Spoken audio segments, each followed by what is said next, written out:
癌症患者的飲食與營養。一、治療期間的營養目標，由執業營養師暨註冊護士何敏小姐講解。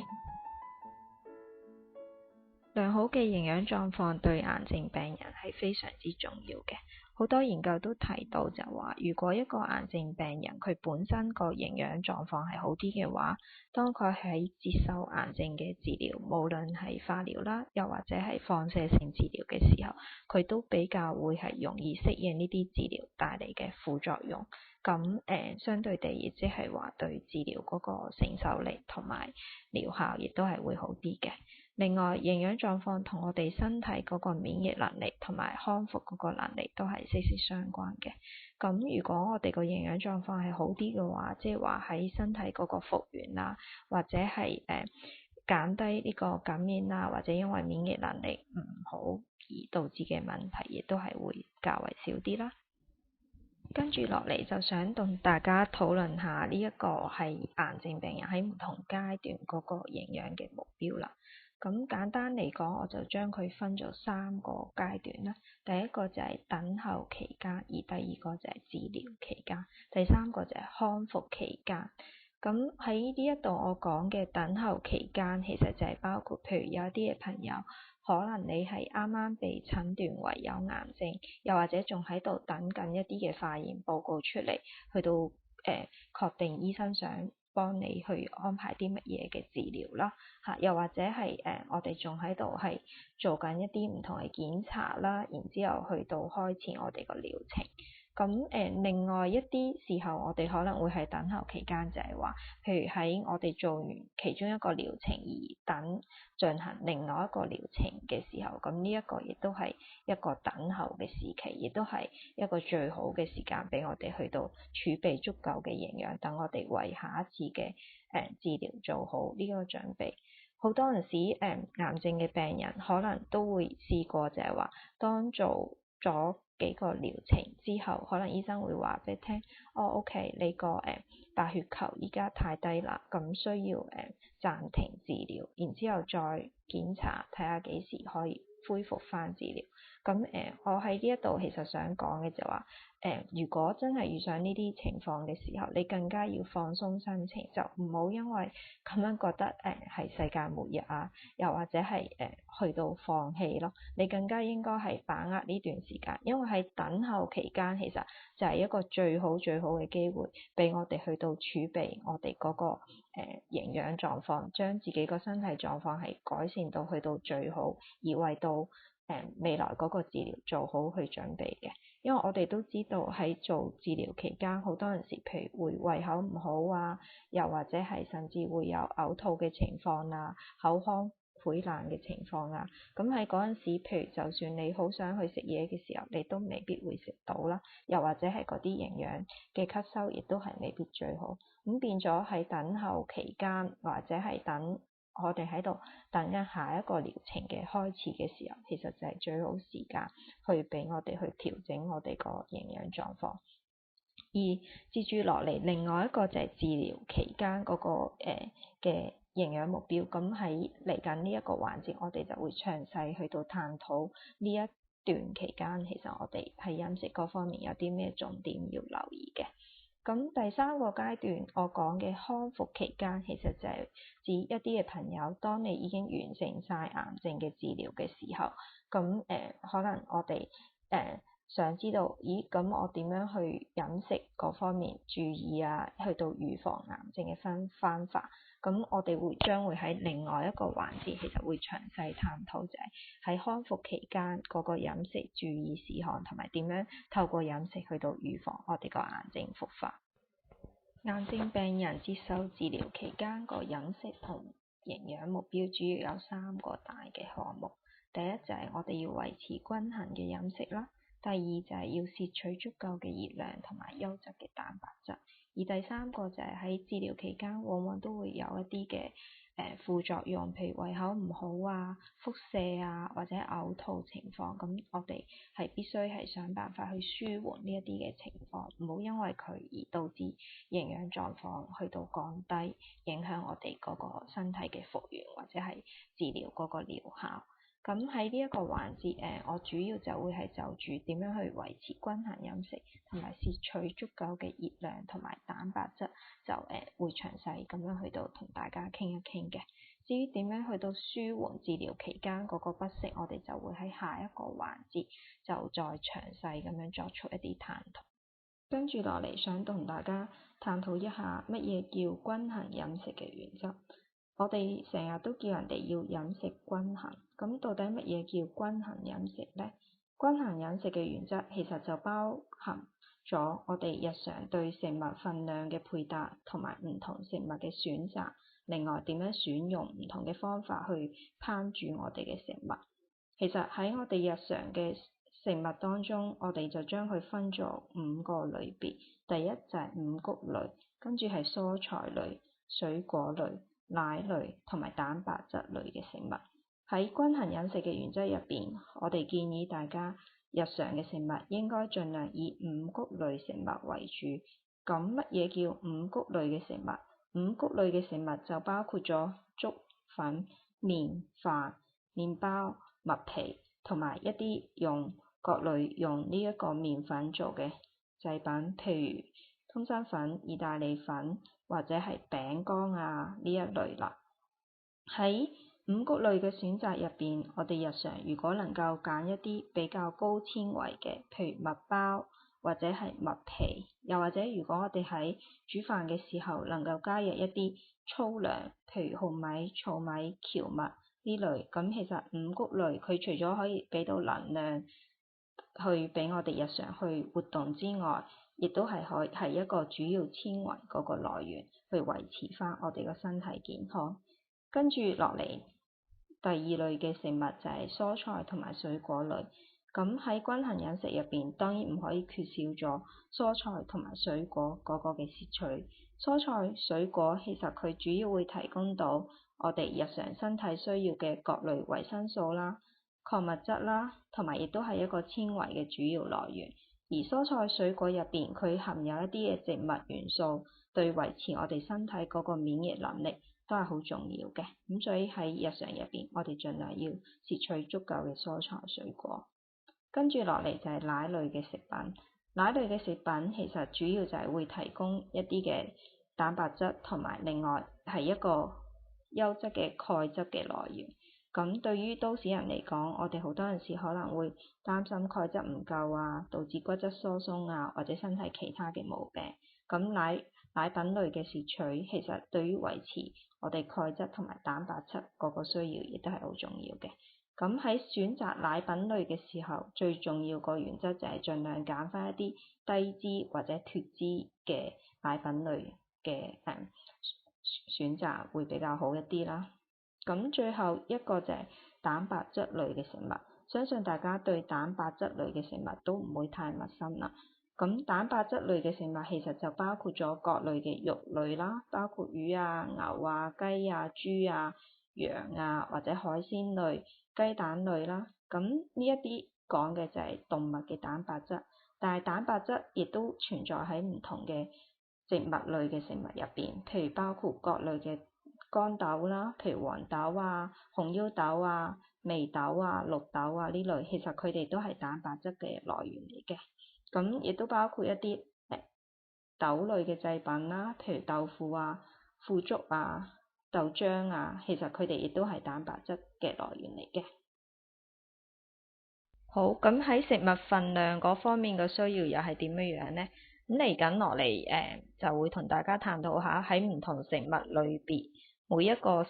成年人佢每一日大概個需要份量係幾多？咁大家需要留意嘅就係我嚟緊講嘅嗰個食物份量嗰個需要，其實就係就住一般嘅成年人佢身體喺正常嘅情況之下，大概每日嗰個需要嘅份量啦嚇。咁癌症病人其實我哋一陣間會提到就係佢哋喺接受治療期間，可能身體對唔同嘅營養素，尤其是係蛋白質同埋熱量嗰個需要會係比平時係高出咗好多，又或者係其他嘅營養素，可能佢個需要亦都係同平時會唔同咗。另外胃口嗰個改變啦，各方面咁變咗以下呢啲嘅份量，其實只可以作為一般概括性嗰個參考。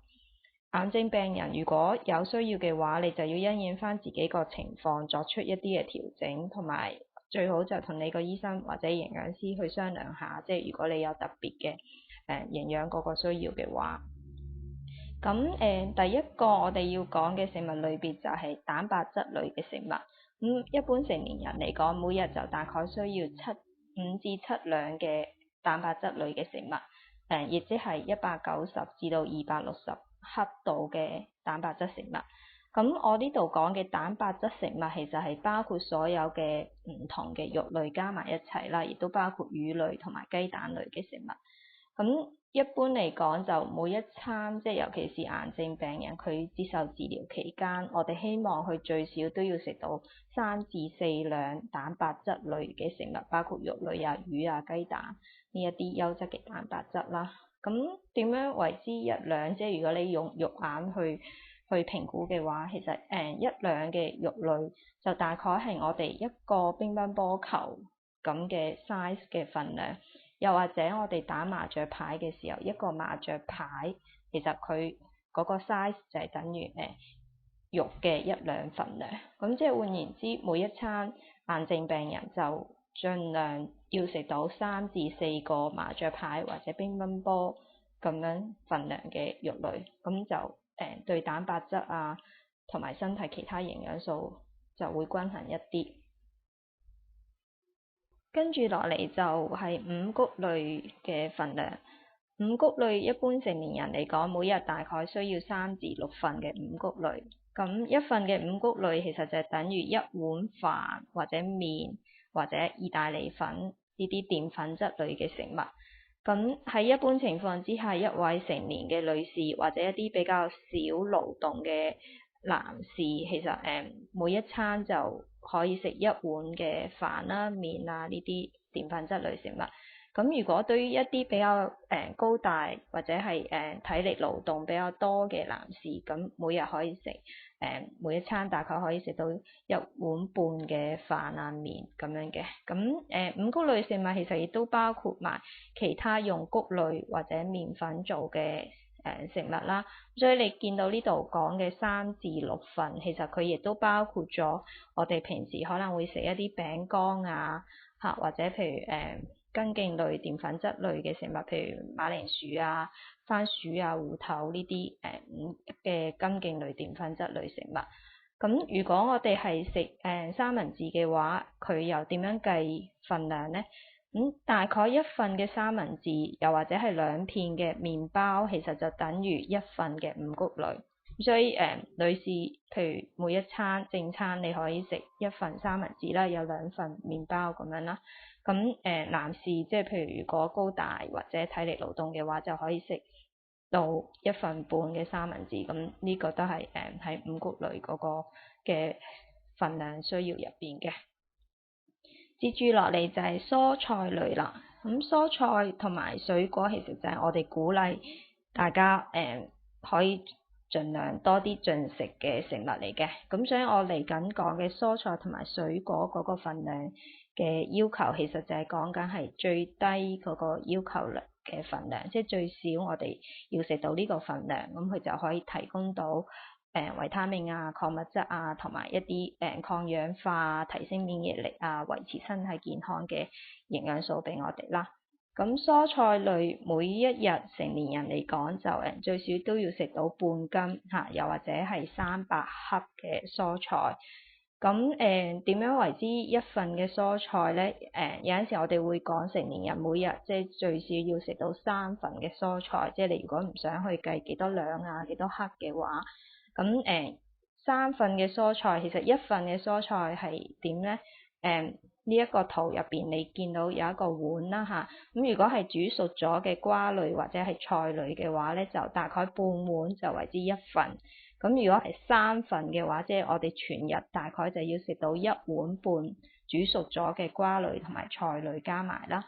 咁如果你係食沙律菜，咁又點樣計呢？咁如果係一份嘅瓜菜就等於一碗未煮熟嘅，即係冇煮過嘅一啲，譬如沙律嘅葉菜啊，或者沙律嘅菜類啦。咁如果每日需要3份嘅話，即係話每日大概你要食到，如果用呢一個碗去計嘅話，就需要有3碗啦。嚇，咁如果你係用西餐嗰啲碟嘅話，就每日大概可能需要兩大碟嘅沙律菜嘅份量。咁水果嚟講，我哋一般嘅成年人每日就大概需要最少2份嘅水果嚇。一份嘅水果好簡單嚟講，一個中型嘅水果，即係我哋用手揸得到嘅水果，譬如奇異果啊、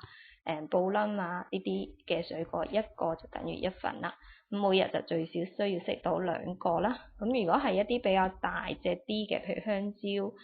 蘋果呢一類嘅，咁其實佢半個都等於1份。咁如果你一日最少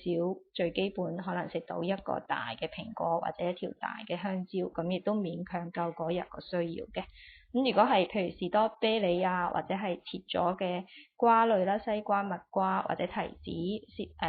譬如呢啲又點樣計呢？咁簡單嚟講，你可以用量杯啦嚇，或者用我哋嘅碗去量度，其實就大概半杯到就叫做1份啦。咁如果你能夠食到2份嘅話，就已經夠嗰日個需要。咁可以食到多啲嘅話，我哋就可以食翻多啲。好啦，咁跟住落嚟，我哋講一講呢個接受治療期間嘅第2個營養目標，就係要攝取足夠嘅蛋白質。咁癌症其實就屬於一種消耗性嘅疾病，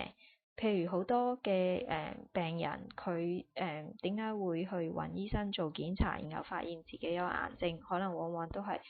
發覺自己無緣無故體重下降咗好多啊咁樣樣。咁另外咧就係喺癌症病人接受治療期間，無論係化學治療或者係放射性治療，其實呢啲嘅治療佢個最終目標都係想殺死呢啲嘅癌細胞啦。咁但係喺我哋去殺死呢啲癌細胞嘅同時，其實佢亦都係令到我哋身體附近嘅細胞嗰個嘅消耗啊，或者係嗰個嘅新陳代謝其實係會快咗嘅。咁換言之，我哋喺呢段期間，我哋對蛋白質或者係對熱量嗰個需求，其實就會係平時嗰個1倍半至2倍咁高啦。咁亦即係換言之，喺呢段期間，我哋更加要去到留意翻蛋白質嗰個攝取要有足夠啦嚇。因為如果唔係，即係蛋白質就係構成我哋人體每一個細胞嘅主要嗰個成分啦，亦都包括我哋免疫系統嘅一啲嘅細胞，其實佢都需要係蛋白質去到保持住我哋個免疫嗰個能力咁樣樣。咁乜嘢叫做優質嘅蛋白質咧？其實優質蛋白質喺日常好多嘅食物入邊都係會揾到嘅，即係包括譬如奶類啊、雞蛋類啊咁樣樣啦嚇。咁所以好多陣時，當我哋胃口唔好，又或者係唔係食得到好多嘢嘅時候，咁我哋都會鼓勵盡量喺食物入邊加啲奶類或者雞蛋落去，等嗰樣食物嗰個蛋白質份量就會提升咗咁樣。咁另外各種嘅肉類啦嚇，包括魚啊、雞啊、牛啊、豬啊呢啲，其實佢都係屬於優質嘅蛋白質或者其他海產類嘅食物。咁至於植物性嘅食物，其實黃豆佢本身個蛋白質嗰個嘅質素，其實就同肉類都係等同嘅。咁所以變咗有陣時，如果治療期間你對啲肉類嗰啲味道係比較敏感，覺得令到你冇乜胃口嘅話，咁其實黃豆類嘅食物可能就會容易啲入口，亦都容易啲喺食物入邊令到個蛋白質會多咗啦。咁黃豆類製品譬如例子有啲乜嘢？譬如豆腐啦嚇，或者係腐竹啊，或者係豆漿啊、素雞啊呢啲，咁佢個蛋白質都係好多嘅。喺接受治療期間嘅第2個營養飲食目標入邊，我哋包括咗要攝取足夠嘅蛋白質同埋要攝取足夠嘅熱量啦嚇。咁頭先提過就話喺病人接受呢個治療期間，蛋白質嗰個需求量會係好大咁樣增加咗，譬如會去到平時嘅1.5倍至到2倍咁多。而同時間其實我哋身體對熱量、對能量嗰個需求，亦都係大大咁樣去到增加咗。所以有啲病人佢可能會話：哦，我每一日其實都有食到你頭先提到嘅嗰啲蛋白質嘅食物喎，咁但係點解我個體重依然都係不斷咁樣下降，又或者我個體重並冇咩上升或者恢復嗰個情況呢？咁如果係咁嘅話，我可能就會鼓勵你去檢視一下每一日我哋食嘅熱量食物足唔足夠啦。咁點解會咁講呢？因為身體個構造就好特別啦嚇。如果我哋每日進食嘅熱量或者係卡路里嘅食物係唔夠嘅話，我哋身體就會消耗咗身體入邊嗰啲脂肪，或者分解咗身體肌肉嘅組織啦，又或者係將我哋食入去嘅蛋白質攞嚟去到分解成為熱量，去維持我哋每一日嗰個能量嗰個需要。咁變咗，就算你食得足夠嘅蛋白質，咁但係如果唔夠熱量嘅話，咁即係蛋白質佢就唔係攞嚟做佢本身應該做嘅嘢，佢相反就攞嚟代替咗熱量，咁變咗你個體重亦都未必會係有明顯嘅恢復咁樣情況，亦都會影響咗我哋去接受治療嘅療效啦。咁有啲咩食物其實係屬於提供熱量嘅呢？咁喺我哋日常嘅食物入邊，除咗肉類以外，提供熱量嘅食物亦都包括澱粉質類嘅食物啦、水果啦、奶類啦嚇。咁當治療期間，如果你發覺體重不斷都減輕，又或者係胃口唔係好好嘅話，另外一類好好嘅食品可以去幫我哋去補充我哋個體力或者係營養嘅話，其實就係甜品啦嚇。咁變咗喺呢段期間，你不妨可能做一啲譬如豆腐花啊、紅豆沙啊、芝麻糊啊、杏仁糊啊呢一類，咁佢就可以補充翻能量，同時亦都係蛋白質係會較為豐富一啲，咁可以有助增加我哋個體力咁樣嘅。咁喺治療期間，如果胃口唔係太好，食慾唔係太好嘅話咧，咁就希望每一啖食入去嘅嘢，佢都係可以俾到能量或者俾到營養素俾我哋啦。咁換言之，一啲能量比較低，即係熱量比較低，又或者係營養素比較少嘅食物，咁我哋就要避免下啦。譬如水啦、茶啦、咖啡啦嚇，又或者清湯啦，又或者甚至係瓜菜呢一類嚇。咁因為呢一類嘅食物佢本身就冇咩卡路里啦，即係對於減肥就好好啦。咁但係因為喺我哋接受呢個治療期間，我哋要確保我哋個營養會夠啦，咁變咗就唔想話因為飲咗好多水、茶、咖啡而導致自己冇呢個胃口去到再食其他營養高或者熱量高嘅食物，咁所以變咗喺呢段期間可能就減少去進食呢啲嘅食物。咁另外一個好重要，即係想提一提大家咧，就係當我哋接受癌症治療期間，無論你個本身體重係咪屬於肥胖，又或者點樣樣，就唔需要喺呢段期間去刻意咁樣去減肥，因為當我哋做治療嘅時候，我哋最緊要希望身體維持喺一個好嘅營養狀況，去令到自己可以喺做治療嘅時候攞到最好嘅效果。咁所以就算你唔刻意去減肥，其實亦都好多陣時喺呢段時間你個體重可能都會下降。咁所以如果你話肥胖同癌症翻發有好大嘅關係喎，所以變咗我唔想有癌症翻發，我必須要去減肥。咁如果你有呢一個嘅顧慮嘅話咧，我就會建議你喺做晒治療之後，我哋先至去慢慢去諗下點樣去減肥或者保持體重，令到自己個身體健康或者康復嗰度會好一啲。咁頭先提咗好多就話營養狀況同我哋呢個治療嗰個療效嗰個關係好緊要啦嚇。咁點樣知道自己個營養狀況夠唔夠咧？咁當然你平時可以睇下自己個精神狀況啊，或者體力啊各方面咁嘅樣啦。咁另外有一個其實客觀嘅方法，其實佢可以攞嚟去俾我哋去知道翻我哋自己食得夠唔夠，或者我哋個營養狀況夠唔夠，就係好簡單，就係體重啦嚇，因為體重就係一個好直接去反映我哋營養狀況嘅一個指標嚟。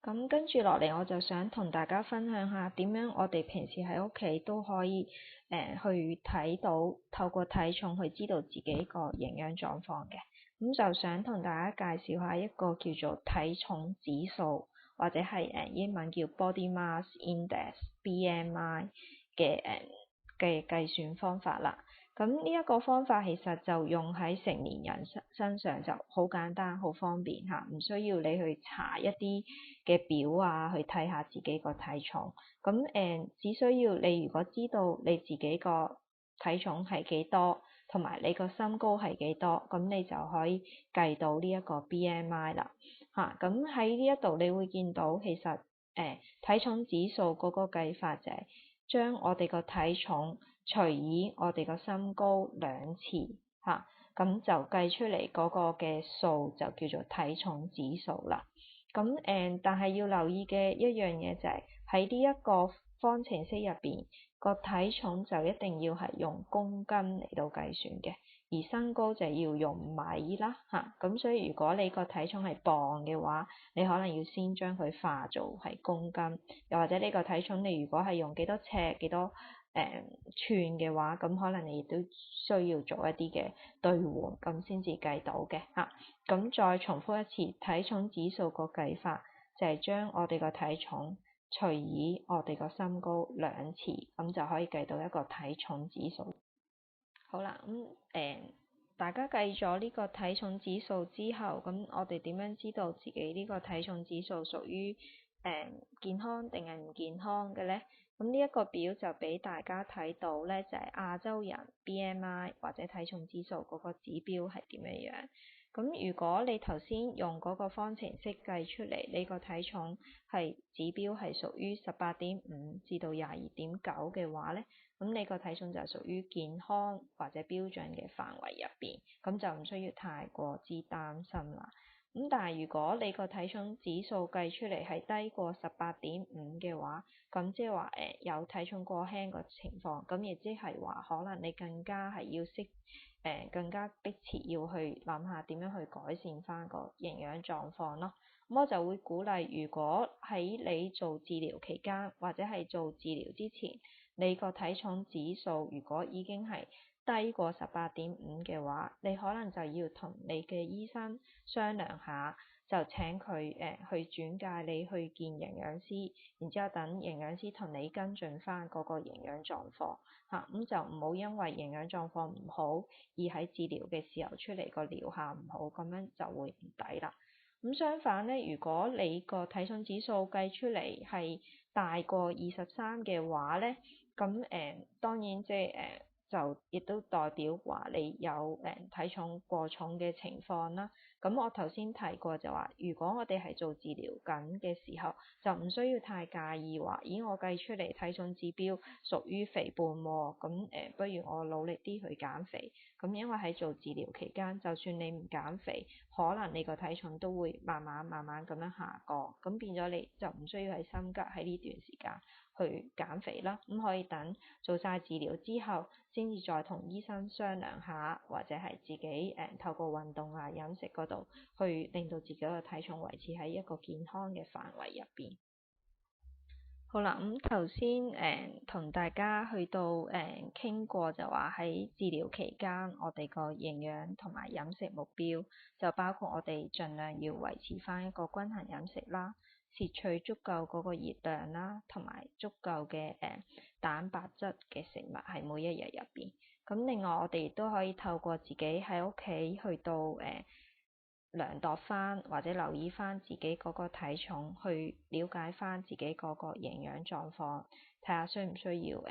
去揾一啲專業人士去幫手。戒口問題往往係病人同關顧者其實最關注嘅項目。好多陣時，當知道自己患上癌症之後，我哋身邊可能有好多關心我哋嘅朋友啦、親戚啦，甚至一啲過來人，佢會俾好多嘅建議，話俾我哋聽呢啲嘢唔好食，嗰啲嘢唔好食咁樣樣。咁當面對呢啲情況嘅時候，我哋就需要理智咁樣去諗下嗰啲嘅建議係咪好適合我哋自己啦。雖然我哋好難三言兩語解答晒所有關於戒口嘅疑問，不過大原則就係病人千祈唔好因為身邊嘅人嘅影響而過分咁樣去戒口，令到自己營養不良同埋影響自己個病情。如果你喺呢一方面有疑問或者唔知道點樣處理嘅話，咁就最好揾翻啲專業人士去查詢同埋證實。其實坊間有好多關於飲食嘅禁忌，都冇乜嘢科學嘅論據去到證實嘅，而且每一個人個體質都唔同，所以有啲人佢覺得嗰樣嘢戒咗對佢會好啲，但係並不代表對每一個人呢一啲嘅禁忌都係適合用嘅。咁所以變咗喺我哋決定聽其他人講戒口或者唔戒口嘅時候，就要好小心去到處理啦。概括嚟講，我哋會建議接受治療期間嘅病人避免進食以下嘅食物，包括煎炸肥膩嘅食物、煙燻同埋霉腐嘅食物、辛辣燥熱又或者刺激嘅食物，同埋一啲生冷寒涼嘅食物。另外，如果有食煙飲酒嘅朋友，我哋亦都建議你能夠盡量去戒煙戒酒。多謝收聽癌症患者的飲食與營養之治療期間的營養目標。以上純屬概括性嘅建議，病人應該因按照自己嘅情況作出調整。如有需要，請向你嘅主診醫生或者營養師查詢。如果想了解如何舒緩治療期間嘅不適，好似食慾不振、腹瀉等等，或者如何透過飲食去到預防癌症嘅復發，請繼續收聽相關嘅部分。